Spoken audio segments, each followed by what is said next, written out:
A questão é difícil. Eu acho que a sua questão é muito importante. Eu não lhe vou responder essa pergunta porque não me apetece. Ficará eventualmente a pergunta no ar. É uma boa pergunta essa. E esta quinta-feira falamos de atacar o problema da defesa, tragédia matemática, surdez coletiva, mas primeiro as autárquicas que começam a fazer estragos. E ainda nem começaram, não é? A direita ligou o modo de autodestruição na corrida à Câmara do Porto. Ligou, Carla, e há um bom artigo do Miguel Santos Carrapatoso, no Observador, a explicar um pouco o que é que tem acontecido, o que é que já está a acontecer nesta corrida à Câmara do Porto.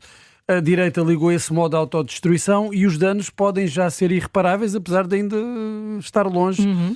Mas essa conversa não pega, porque já se sabe, agora mete-se o Natal e quando dermos por nós estamos a votar para verão. já estamos nas autárquicas. E o Porto vai ser um dos campos de batalha decisivos. Rui Moreira não se pode recandidatar, mas o movimento que se formou para apoiar o ainda autarca da Invicta quis tomar a dianteira e apresentar um nome de um candidato, também ali independente, Filipe Araújo, o número 2 de Rui Moreira na Câmara. Ora, esta pressa não caiu muito bem entre os social-democratas, que querem apresentar um candidato próprio, ou pelo menos discutir a escolha de um nome, e que ficaram assim muito surpreendidos por ver o CDS também associado a esta manobra.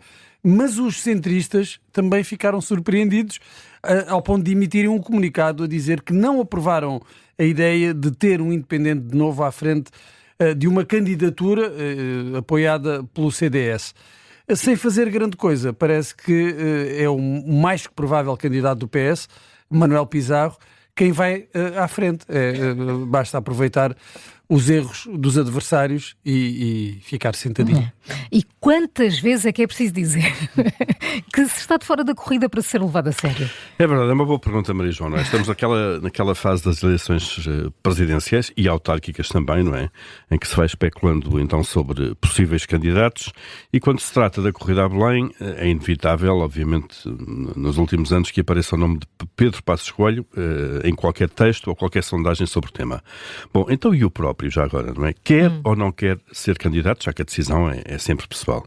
Pedro Passos Coelho já disse, por terceiras pessoas, que não está para aí virado. E ontem, de viva voz, à saída de uma conferência, disse o próprio aos jornalistas: eu estou fora da atividade partidária e política e assim me tenciono manter. Pois bem, parece que estas palavras não chegam porque... Houve ali uma pausa, sabes aquela pausa? Exato, aquela pausa dramática. As pessoas agarraram-se à pausa. Há ali coisa, de certeza. Aquele olhar. Há ali coisa. Um desvio no olhar. Porque ele olhou para a direita quando estava a dizer a palavra E depois política. olhou para a esquerda. E piscou. Então pronto, então é isso. Pronto, é isto, quer dizer, por mais que ele diga, parece que estas palavras não chegam porque não o disse explicitamente qualquer coisa deste género. Não sou e não serei candidato à presidência, por exemplo, não é? Até lá, bem pode Pedro Passos Coelho utilizar as suas próprias palavras, as vezes que ele quiser, para dizer que não está fora da atividade política, que isso não vai rigorosamente servir de nada. Era o que faltava, não é? Que passasse a vontade dele e a palavra dele para ficar de fora. Olha agora. Então, Bruninha matemática continua a ser o nosso calcanhar de Pitágoras. De Pitágoras, claro, não pode ser, ou de Euclides, não pode ser não pode ser Aquiles. outro, não.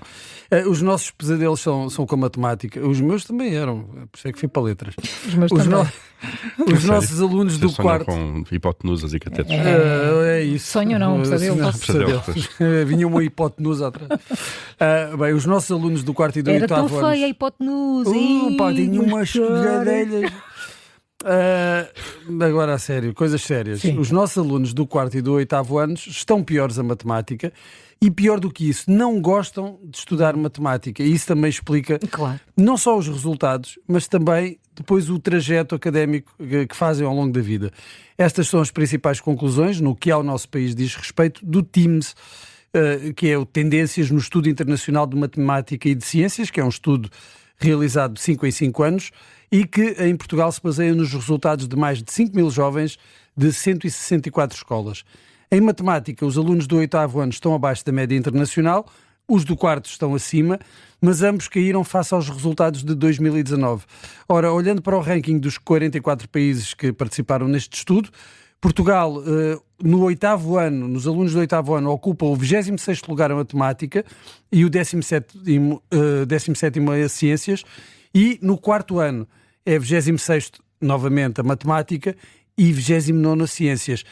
só por curiosidade, todos os rankings são liderados por Singapura. Pois, olha. as coisas não acontecem por acaso. É pôr os olhos em Singapura. E os países da NATO estão mesmo dispostos a abrir os cordões à bolsa para a área da defesa? É bom que estejam, não é? É bom que estejam, porque os sistemas de defesa não se fazem sozinhos, não é? Os países da NATO têm aquele compromisso de investir o equivalente a cerca de 2% do PIB de cada país para a defesa. Sabemos que muitos Estados, com Portugal incluído, não chegam sequer a esses 2%. Nós andamos ali à volta de 1,5%, 1,7%. E ontem o secretário-geral da NATO veio colocar a meta, a fasquia lá mais acima ainda. Marco Rutte disse que os 2% são uma meta claramente insuficiente para manter o aparato de dissuasão que a NATO tem que ter, sobretudo em relação à Rússia. Portanto, temos aqui um problema. A Rússia tornou-se uma ameaça real desta vez e do outro lado do Atlântico está a regressar à Casa Branca um presidente que não gosta nada de pagar a fatia de leão desta fatura para garantir a segurança na Europa. Portanto, temos um problema. A questão é difícil. Eu acho que a sua questão é muito importante. Eu não lhe vou responder essa pergunta porque não me apetece. Ficará eventualmente a pergunta no ar. É uma boa pergunta essa.